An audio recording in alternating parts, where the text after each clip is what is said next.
पारोळा धबधब्यावर जायला पर्यटकांना बंदी घालण्यात आलेली आहे। या धबधब्यामध्ये पडून एका तरुणाचा मृत्यू झालाय। कालच्या या घटनेनंतर प्रशासनाने हा महत्त्वाचा निर्णय घेतलेला आहे। तर पारोळा धबधबा हा प्रतिबंधित क्षेत्र म्हणून घोषित करण्यात आलेला आहे। काल इथे एका तरुणाचा मृत्यू झालेला होता आणि त्यानंतर आता प्रशासनाने खबरदारी म्हणून हा धबधबा पर्यटकांसाठी बंद करण्यात आलेला आहे।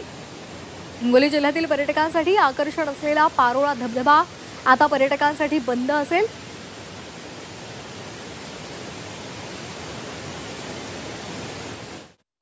पारोळा तलावामध्ये एक व्यक्ती पोहण्यासाठी गेल्यानंतर पोहण्यासाठी उडी मारल्यानंतर त्याला खालील दगड लागल्यामुळे त्याला गंभीर दुखापत झाली होती आणि त्यात तो मयत झाल्याची बातमी आम्हाला मिळाली होती। सदर प्रतिबंधित क्षेत्र म्हणून ते घोषित केलेले आहेत आणि त्याचे आदेश लागू केले आहेत।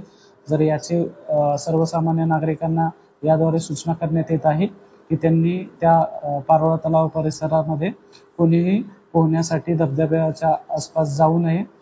गेल्यास असं आढळल्यास आपल्या विरुद्ध भारतीय नागरिक सुरक्षा संहितेनुसार कार्यवाही करण्यात येईल।